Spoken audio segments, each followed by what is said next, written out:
João 1, 7 até o 2, versículo 6. Diz assim, ó.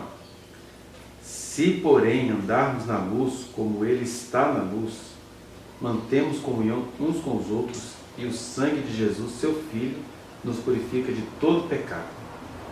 Se dissermos que não temos pecado nenhum, a nós mesmos nos enganamos e a verdade não está em nós. Se confessarmos os nossos pecados, Ele é fiel e justo para nos perdoar os pecados e nos purificar de toda injustiça. Se dissermos que não temos cometido pecado, fazemos-o mentiroso e a sua palavra não está em nós. Filhinhos meus, estas coisas vos escrevo para que não pequeis.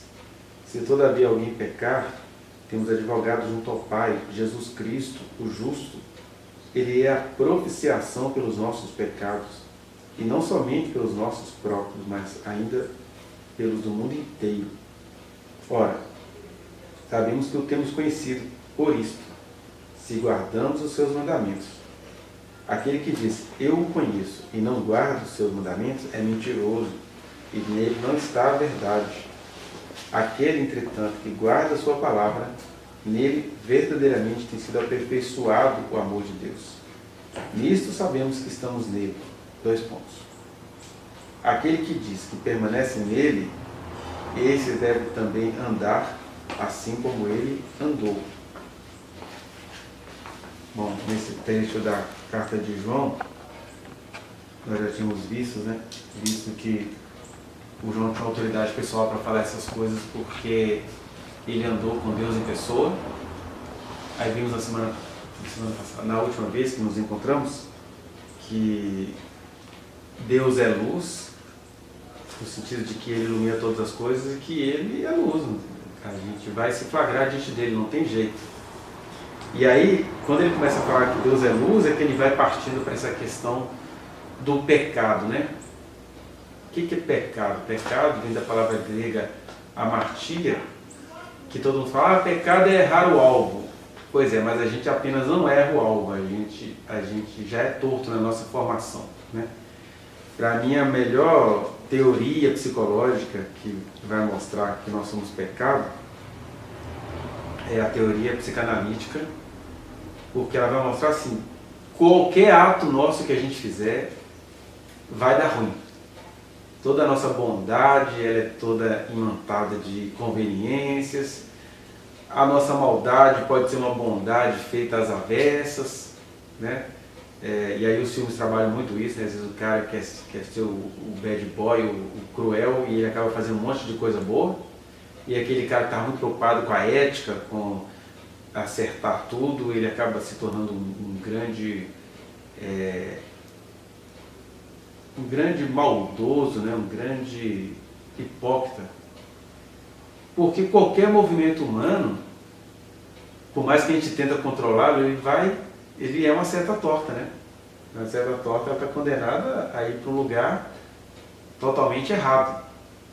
Então ele começa falando, ó, Deus é luz, ou seja, quando a gente se encontra com Deus, a gente entende quem a gente é. Nós somos impureza, nós somos pecado, nós somos tudo aquilo que não presta. E isso não é uma média, né? Você tem que reconhecer seu pecado, porque senão Deus não te perdoa, fica essa fazição de média, né? E ele está dizendo, não, quando a gente tem comunhão sincera com Deus, a gente se percebe pecador e a gente percebe também que só nele que há o perdão e a restauração dos nossos pecados, da nossa natureza. Por isso que ele começa falando, né, que se andarmos na luz como ele está na luz, porque além de ele ser luz, ele está na luz, porque nele não existe segredo, não existe conchavo, existe apenas o flagrante do que a realidade é. Aí ele fala, se andarmos na luz como ele está na luz, mantemos comunhão uns com os outros e o sangue de Jesus nos purifica de todo pecado. Ele vai mostrar assim, primeiro essa coisa, né? Jesus disse que ele ia edificar a sua igreja, edificar a sua reunião. E ele disse isso no momento em que já tinha todo mundo reunido. Israel já estava lá com suas várias reuniões, com os saduceus, com os fariseus, com os herodianos, com os sicários, com os zelotes, com todo aquele partidarismo político, religioso, ideológico. E Jesus chega e fala assim, pois é, mas vocês estão registrando de assembleia aí, e eu vou edificar a minha assembleia. E aí o João está dizendo, olha, se andarmos na luz como ele está na luz, quer dizer, não é uma reuniãozinha de um pessoal do oba-oba, é reunião para iluminar a mente e o espírito. Se andarmos na luz como ele está na luz, aí é que a gente consegue manter a comunhão, porque a comunhão ela é logo porque nós somos pecado. Então até quando a gente se reúne, a gente já começa a se reunir de maneira pecaminosa. Quais são as duas formas de a gente se reunir de maneira pecaminosa? Primeiro é a gente se achando exclusivo em relação ao resto da humanidade, né? Ah, nós somos os iluminados, nós somos... eu ando com Jesus, você não anda. E aí é uma comunhão que vira uma confraria. E a segunda forma da nossa comunhão não nos purificar dos nossos pecados, porque a gente está se comungando, né? A gente está comungando sem ser na luz, sem ter a iluminação do Espírito de Deus sobre o que somos como grupo e o que cada um é diante de Deus, a gente vira clube, né? Eu fico pasmo de ver que o Brasil é um país muito evangélico, né? Ontem teve mais uma marcha para Jesus, né? Uma marcha para Jesus lá no Rio de Janeiro. E você vê assim, a quantidade está imensa, a comunhão está imensa, mas é interessante como que, quando a gente coloca alguma pergunta que todo ser humano deveria fazer, aí, por exemplo, em sala de aula, os alunos já ficam preocupados em defender a comunidade evangélica. E aí, essa não é a comunhão de quem está na luz. Essa é a comunhão de quem até começou na luz, mas fechou-se numa covinha, né, de trevas, de comunhão. Ah, isso é um grupo, nós temos 30 anos que a gente anda junto, a Marcha para Jesus já é a 15ª edição. E aí Jesus está assim, quem falou que era para vocês darem comunhão, para hastearem uma bandeira, para ficarem corporativistas, né, para defenderem tradições, para defenderem causas, para defenderem líderes políticos, para defender a autoridade de quem quer que seja? É para mantermos comunhão uns com os outros no fato de que a gente anda na luz. Então ele fala, se andarmos na luz, ou seja, em claridade, em conhecimento, em reconhecimento de quem nós somos diante dele, aí é que a gente mantém comunhão uns com os outros, aí é que a gente vai perdoando uns aos outros. Porque quando a gente fica preocupado em manter uma tradição, manter uma corporação, é o que acontece em qualquer serviço público, né? Militares passam no concurso querendo prestar um serviço de proteção à sociedade. Logo eles estão protegendo a si mesmos, a sociedade não, né? Sei lá, qualquer outro serviço público, o pessoal da saúde que faz o serviço público jurando cuidar da saúde pública. Aí quando você vai ver, todas as agendas são feitas para que eles cuidem deles mesmos. E ele está dizendo, a igreja também pode se transformar nisso. É manter comunhão uns com os outros na luz, porque é comunhão, nem é um conchavo, né? Comunhão significa que o tempo inteiro a luz de Deus tem que estar iluminando a nossa reunião, as nossas individualidades, a nossa caminhada, porque nem tudo que Deus espera que todo mundo faça é para todo mundo fazer, porque mantemos comunhão uns com os outros por meio do sangue dele, então ele é que vai revelando para a gente o que é para a gente fazer, né? Ele até nem quer que determinadas pessoas se reúnam. De repente, a comunhão de alguns é que cada um encontre o seu caminho, que cada um encontre o seu lugar, porque é a comunhão na luz. Se andarmos na luz, como ele está na luz, mantemos comunhão uns com os outros, e aí é nessa dinâmica de termos comunhão com ele, e de termos comunhão uns com os outros, e entendendo que comunhão uns com os outros não é corporativismo, de entendermos que comunhão uns com os outros não é conchavo, que comunhão uns com os outros não é carisma. É nessa coisa toda que o sangue de Jesus Cristo, seu Filho, nos purifica de todo pecado, porque você vai entendendo as suas limitações, você vai entendendo as suas inclinações. Será que a nossa comunhão uns com os outros é porque neste grupo a gente tem a chance de virar cantor? A gente tem uma chance de escrever alguma coisa? A gente tem uma chance de montar uma empresa? Ele está dizendo, não, é comunhão na luz, não é comunhão no aconchego. Claro que quando a gente está na luz, a gente se aconchega, a gente se preocupa uns com os outros. Mas logo, logo essa preocupação uns com os outros pode ir se tornando um corporativismo. A gente ouviu essa semana várias notícias aí que aconteceram em igreja, né? Desde agora a prisão definitiva do ex ou marido, não sei, da Heloísa Rosa. E aí, por que todo mundo se calou? O pessoal lá ao redor deles, todos trancaram as suas redes sociais. Por quê? Porque não pode escandalizar a igreja. Quando é que a gente tinha de ficar preocupado com escandalizar a igreja? A gente tinha que ficar preocupado com a proteção dessa criança, que demorou 1 ano para o cara que fez isso com ela ser preso, né? E ele foi preso porque eles pegaram várias provas do que ele fez. E era uma amiga pessoal da Heloísa Rosa, uma assessora dela. E aí toda aquela proteção, ela primeiro falou que se separou, e depois voltou, não compareceu ao depoimento, porque a família, né, diz que o pai do cara, né, o sogro ou ex-sogro dela, se pronunciou essa semana, porque ele é um líder de líderes da Lagoinha. Ele falou que o ministério dele foi muito atingido, porque a menina alega que ela foi molestada, mas o filho dele fala que ele é inocente. Então, entre o filho dele falar que é inocente e a menina falar que foi molestada, e na verdade a associação ter comprovado que houve as molestações, ele tranca os comentários, tranca tudo, porque o ministério dele não pode ser atingido. Quer dizer, isso não é comunhão uns com os outros, isso é corporação, corporativismo, é conveniência, né? E aí ele fala que a nossa primeira percepção sobre o pecado é que a gente vai se percebendo pecador na medida que a gente anda com Jesus, porque Ele é luz, ninguém diante dele fica enganado acerca do que é e do que faz, e a gente vai se percebendo na dinâmica da comunhão uns com os outros, né? Seja essa comunhão servindo para afastamentos terrenos, aconteceu isso com Jesus, com os seus 12, né? Jesus, para ter comunhão uns com os outros, ele teve que se afastar da sua família imediata.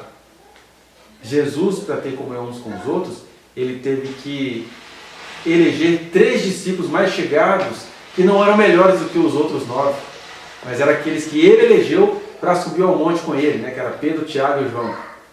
Você vê que tinha um André no meio, foi um André que apresentou Jesus para outros apóstolos, mas Jesus tinha elegido, né, Pedro, Tiago e João para estar com ele nos seus momentos, embora o Pedro era muito empolgado, falava antes de pensar, e o Tiago e o João eram 2 que estavam pensando em poder terreno, a ponto da mãe deles, ou eles terem sugerido à mãe, pede Jesus para cada um sentado do lado dele lá no trono, quando ele tomar Jerusalém, aí um ficar à esquerda e o outro à direita dele. Depois ele tem a briga de quem ficava à esquerda e quem ficava à direita, né?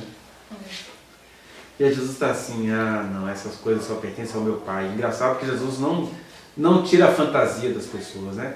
Ele chama a fantasia de que ele iria tomar Jerusalém. E ele não explica, não, eu não vou tomar Jerusalém. Ele fala, não, essas coisas pertencem ao meu Pai.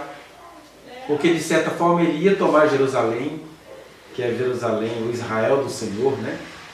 Que é o grande resgate que ele está fazendo desde sempre, tirando vidas e vidas do inferno. E que de repente até o Tiago e o João têm um papel importante nisso, do ponto de vista espiritual e histórico. Mas Jesus não tira deles essa fantasia de que ele ia tomar Jerusalém, né? E ele vai fazendo eles perceberem isso aos poucos, né? É chegada a hora de eu ser glorificado, eles pensando que ele ia ser glorificado. Glorificado é ir para a cruz, virar um vexame cósmico.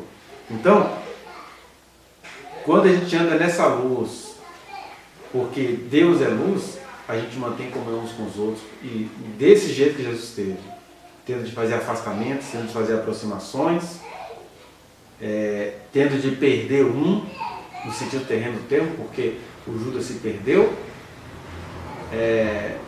e ao mesmo tempo Jesus falou com os 12, podem ir, mas quem faz um trabalho de semeadura melhor que todos eles juntos foi o apóstolo Paulo, né? Então a comunhão ela é tão dinâmica e tão particular e tão específica como o Espírito de Deus é nós. Ela só não pode se tornar conchavo e corporativismo, senão vira isso que a gente está vendo aí. Olha, nós pagamos um alto preço, nós já registramos a nossa igreja, nós temos uma linha de fé, essa é a nossa visão. Então, assim, mas quem falou que vocês têm que ter compromisso com a visão de vocês? A visão não era para ser do meu espírito, não era para vocês serem profetas constantes. Aí ele vai falando isso tudo aqui e entrando sutilmente, idoso como ele já estava, na questão do pecado. Ele está dizendo, olha como o pecado é terrível, que até quando estamos em comunhão uns com os outros, mas vamos deixando tomar pela luz,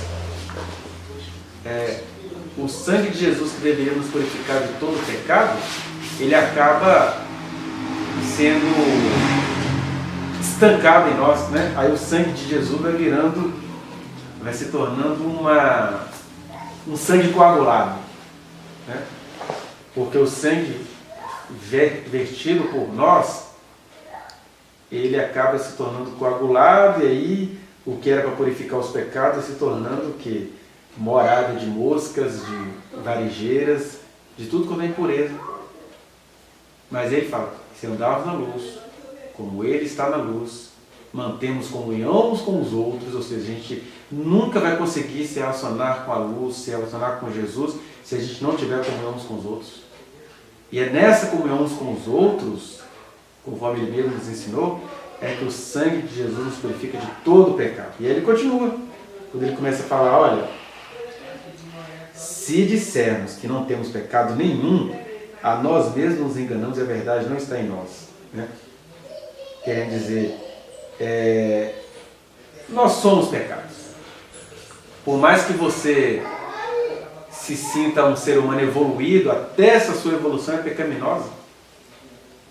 Porque é Deus te transformando, mas você não deixou de ser você. E o que é ser humano? Ser humano é você ir se desenvolvendo nessa sua tortuosidade, que só vai se deixando de ser torta na medida que você vai se relacionando com a luz e mantendo comunhão uns com os outros. Mas nós somos pecados. O pessoal fica pensando assim, a Igreja Católica criou os 7 pecados capitais, né? Da gula, do adultério, da mentira. 7 pecados capitais que eram vistos como dignos de morte pela Igreja. Quando Jesus já tinha adiantado, por que vocês estão preocupados com assassinato se vocês vivem matando uns aos outros com as suas palavras? Por que vocês estão preocupados em flagrar quem quer que seja em adultério se vocês são a traição em pessoa? Por que vocês estão preocupados em fazer o bem se vocês fazem o bem com o fim de serem vistos pelos homens? Por que vocês estão preocupados em ter vida de oração se vocês só querem se reunir com o intuito de serem vistos pelos homens? Ele foi desfazendo todas as nossas alternativas. Ele está dizendo, não, gente, reconhecer que nós somos pecado, é reconhecer que não existe vida sem ser por meio da comunhão com Ele. Não adianta você ser elaborado teologicamente, ou você também falar assim, não vou estudar nada para eu não ficar orgulhoso. Aí você fica com orgulho da ignorância. Não, eu não sei de nada, Deus me ensina tudo, né? E é claro, Deus vai visitando a gente nesses pecados, né? Talvez o meu pecado constitucional seja pecar pelo conhecimento. Já o pecado da pastora Nadia, quem eu admiro, seja pecar pela ignorância. Não, eu estou gravando esse vídeo porque Deus me autorizou a gravar. E você tem que discernir isso tudo, porque é ir se enxergando nos seus pecados e é entendendo que você só vai entender essas coisas se você mantiver comunhão uns com os outros na luz. Não é comunhão uns com os outros porque o Leleco é intelectual, o outro é um cara legal, o outro tem iniciativa, não é por causa das nossas características. É exatamente porque todos nós sabemos que todos nós somos pecadores. E nós somos pecadores assim, sem a gente perceber. A gente tem 3 aspectos aí da nossa natureza pecaminosa, né? Nós temos aqueles pecados que nos preocupam, que a gente vai chamar de pecado objetivo, né? Por exemplo, todo mundo concorda que mentir é pecado. É o pecado objetivo. Temos aquele pecado que é subjetivo, que mesmo que aos olhos de Deus determinadas coisas não sejam pecados, Deus olha muito para a sua consciência, por exemplo. Aos olhos de Deus, beber demais é tão pecado quanto comer demais. Então qualquer ser humano que anda em comunhão com Jesus vai saber que uma vez ou outra, se você bebeu numa festa, isso não é pecado. Mas algumas pessoas vão sempre achar que comer muito não é pecado, mas beber muito é. Então, dessa pessoa, Deus vai cobrar essa consciência dela. Ah, você acha que beber é pecado? Então por que você está bebendo? Não beba. Né? Então, esse é o pecado subjetivo. E tem aquele pecado relativo, que é aquele pecado que a gente comete bem na cara de Deus, né? Que a humanidade nunca vai nos julgar por esse pecado. Mas talvez é o tipo de pecado que mais vai levar pessoas ou para o inferno ou para a fogueira. Jesus falou lá em João 15, né? Olha, vocês... Eu sou a videira, meu pai é o agricultor e vocês são os ramos. Todo ramo que ele vir que não dá fruto, que se secar, ele vai arrancar tudo e vai lançar ao fogo. E ele não está falando nem de salvação ou perdição, ele está falando de invalidação da existência. Ah, somos salvos em Jesus. Pois é, mas a gente estava na videira verdadeira. E a gente se deixou secar, sendo que o agricultor estava lá todo dia cuidando da árvore. Não era falta de alimento, não era falta de informação, não era falta de bênçãos, não era falta de capacidade. Mas a gente ficou assim, eu não gosto muito disso. Aí ele falou, meu pai é agricultor, e todo ramo que não der fruto, ele vai jogar, porque não serve para mais nada, a não ser para ser lançado no fogo, ou seja, obras mortas, acabou, galho seco. Né? E aí, esses são os pecados relativos, né? Porque a gente nunca vai ser punido por eles, mas em determinada situação, ele já vai se tornando uma punição.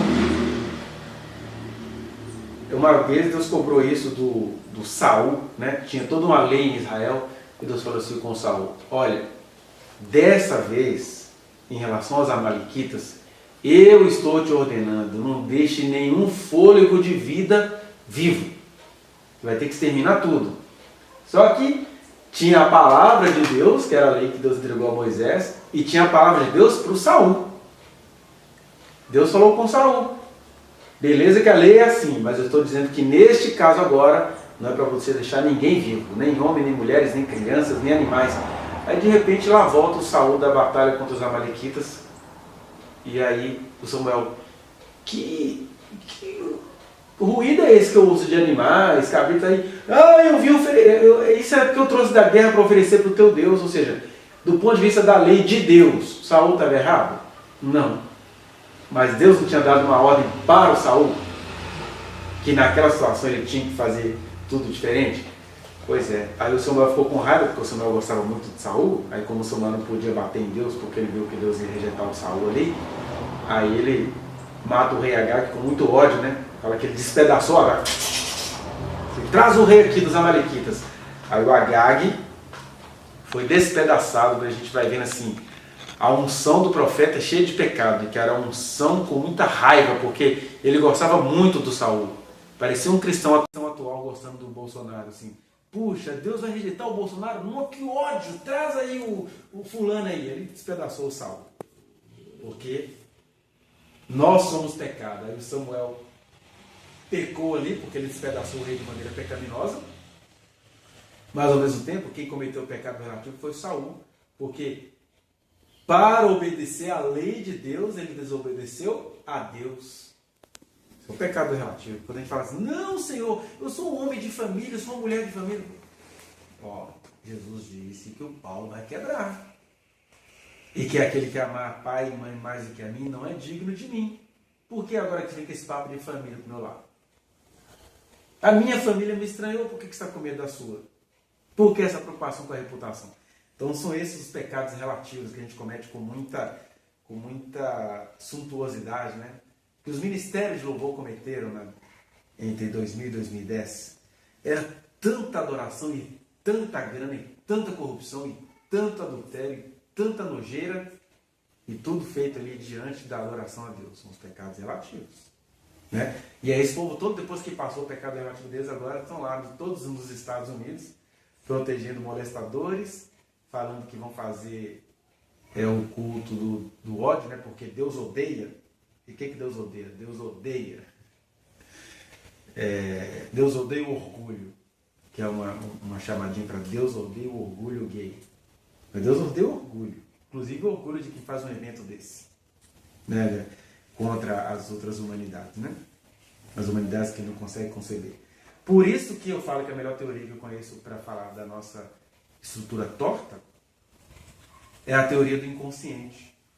Porque o inconsciente é assim: o que você vai fazer quando você vai sendo retirado do peito materno?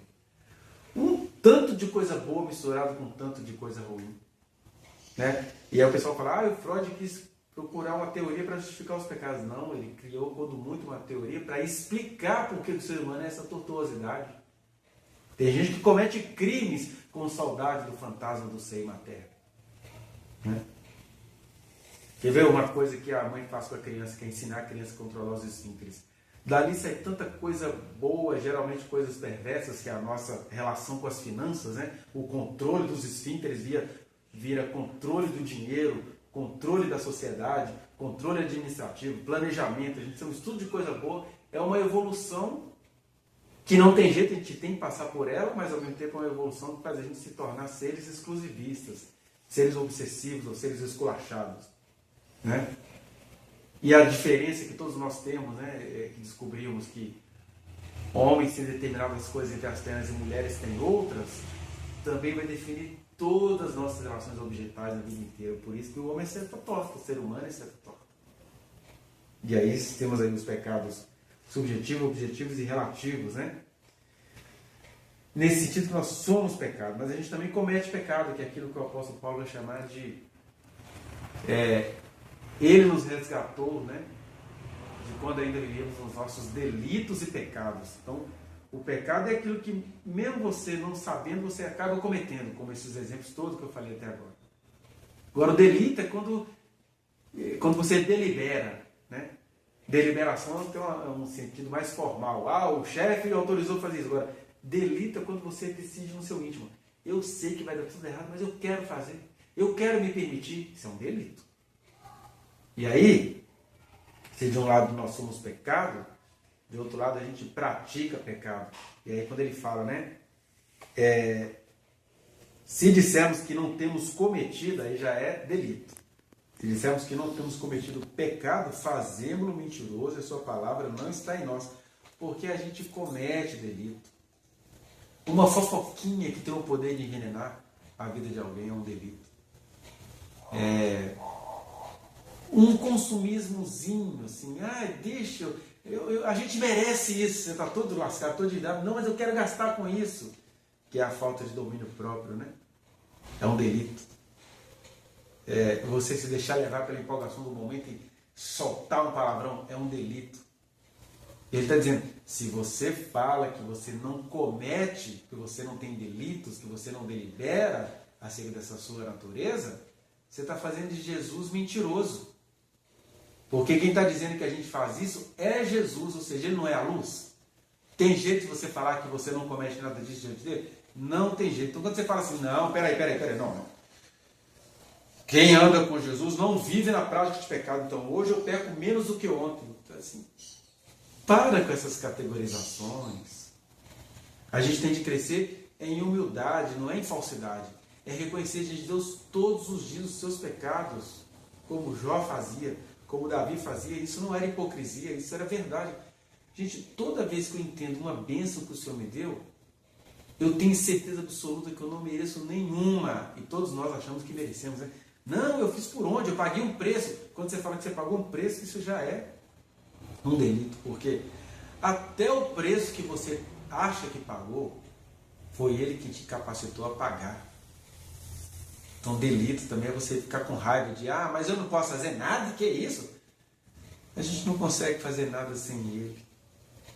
E aí, quando a gente fala que hoje a gente peca menos do que ontem, a gente está fazendo dele um baita do mentiroso, ou seja, já está cometendo pecado. Como é que eu vou falar que eu não peco? Se eu estou tornando Deus mentiroso, porque ele diz, né, que nós somos pecado. Aí ele fala, se confessarmos o pecado, ou se confessarmos os nossos pecados, ele é fiel e justo para nos perdoar e nos purificar de toda injustiça. Ele não apenas perdoa, porque tem um outro tipo de pecado aí, né? Tem o pecado que é a nossa estrutura, tem o pecado que é a nossa deliberação, que a gente sabe, vai lá e faz. e tem aquele pecado que a gente acha que é santidade, né? Que é a justiça própria. Só que a justiça própria ela tem várias caras, né? A primeira é assim, eu sou o pecador. Então, a gente é pecador, que Deus já sabia que a gente ia pecar, então a gente não fica muito preocupado com isso, a gente banaliza o conceito de pecado, pensando assim, se todo mundo ia pecar, vamos admitir logo isso, deixa disso. A outra maneira de você se justificar é racionalizar, né? É ficar pensando assim, olha, já que não tem jeito nenhum da gente parar de pecar, então vamos parar de hipocrisia, vamos viver como uma forma a gente consegue. E a outra forma é a gente ficar se punindo em público, né? Então, eu não vou parar de pecar, mas assim, depois do carnaval tem a quarta-feira de cinzas, depois tem a Semana Santa, depois tem o pagamento de promessa, você ficar se autoflagelando, e para depois dizer, olha, eu cumpri. O pessoal fala assim, nossa, que homem de grande fé, né? Porque ele foi de joelho durante 1 quilômetro, andando de joelho. Aí ele se sente justificado, mas não é pelo sangue de Jesus. Ele se sente justificado porque ele esfolou o joelho dele no asfalto até chegar no templo. E ele fala assim, nossa, paguei a minha dívida. E isso é fazer de Deus mentiroso, porque Deus disse que só o sangue dele é que nos purifica de todo pecado. Por que eu estou fazendo penitência? Aí você começa a ver como que a religião ela é sórdida, porque em religiões mais romanas, a gente vai para esses sacrifícios de tolo. Em religiões mais evangélicas, mais contemporâneas, a gente vai para o conchavo. Olha, quanto mais dinheiro você der, mais Deus vai te perdoar. E as pessoas vêm te contar o testemunho. Não, eu fiz tudo, deu tudo certo. Aí a pessoa começa a confundir perdão dos pecados com prosperidade financeira, ou com vida longa, ou com a cura de uma enfermidade. E aí Deus está assim, puxa, foi curado do câncer, mas continuou mantendo o câncer de uma alma perdida. Porque conchavo dá certo, só não nos liberta do pecado. E aí a justiça própria começa aí. Porque quando você começa a falar assim, peraí, eu me perdoei pelos meus próprios meios, eu dei o dízimo dos dízimos depois de 35% de dízimo, Deus não tem como não me perdoar.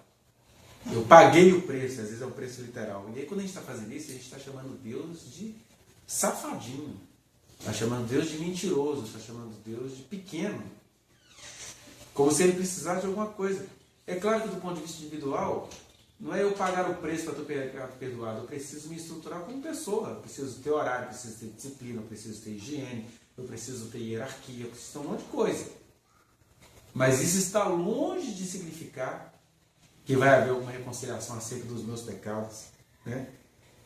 Porque até fazendo essas coisas, Deus vem aqui e acaba com a nossa justiça própria. Ele vem e fala assim, não, você não pode morrer orgulhoso desse jeito porque tudo deu certo na sua vida. E a gente é treinado para isso, né? Não, nós temos que evoluir. Eu tenho 70 anos, nunca fui expulso de lugar nenhum. Eu tenho 90 anos que estou aqui e ninguém nunca me flagrou, a polícia nunca pôs o pé na minha casa. Jesus assim, mas que honra é essa? Pela qual você tanto zela? Se a polícia pôs a mão no meu corpo, mesmo não tendo feito nada de errado, eu fui preso, fui esbofeteado, fui injuriado, fui mal visto pela multidão, até que eu curei, me mandou crucificar. Pecou porque se acovardou. Por isso que as mulheres todas estão perdoadas, porque elas foram até o fim, e até depois do fim, as mulheres que andavam com Jesus, mas os homens, a quem Jesus deu autoridade, Jesus falou para eles, vocês vão fugir como ovelhas se dispersam. Foi o que aconteceu com todos. Porque essa justiça própria, que a gente comprar diante de Deus o nosso perdão, faz a gente se sentir superior a Deus. E aí Deus vira mentiroso. Aí ele vai dizer, olha,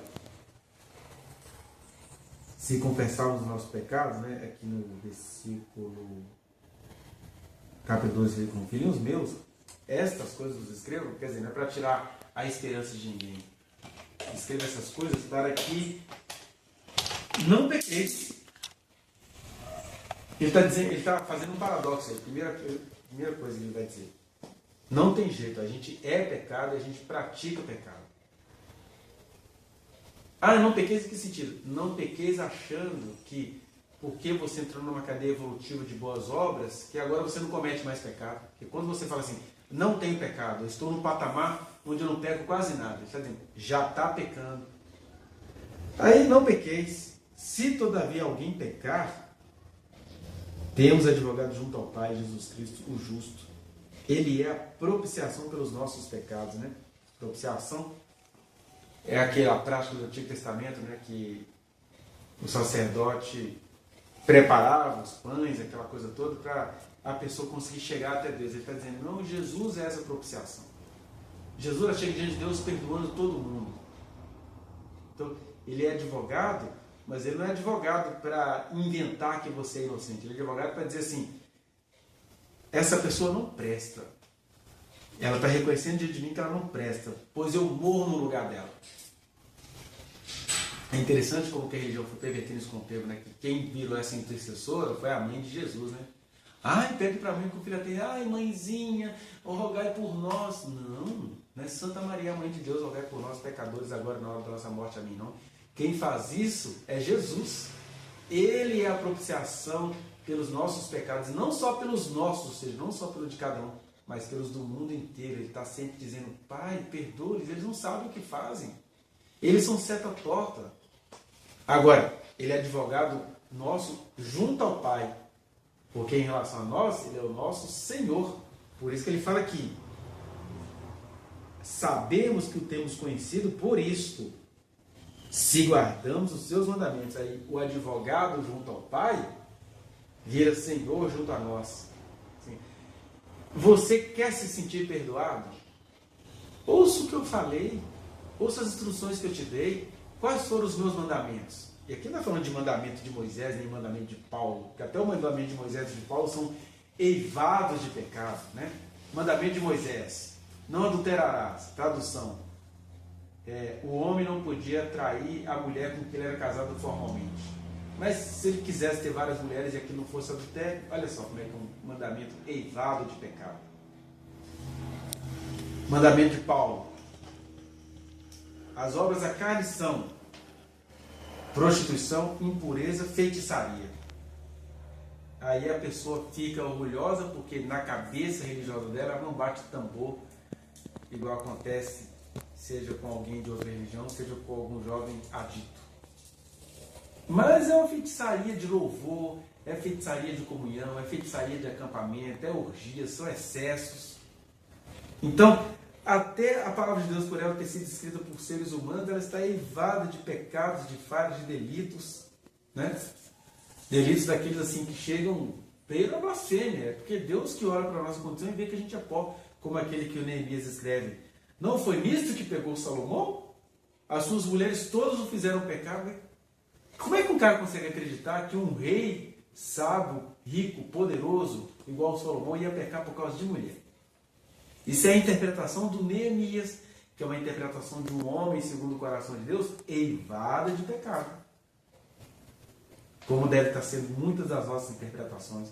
Por isso que, em meio a todo conhecimento, em meio a toda ignorância, a gente precisa ter a luz do Senhor mesmo, nos mostrando os nossos limites, seja de conhecimento, seja de ignorância.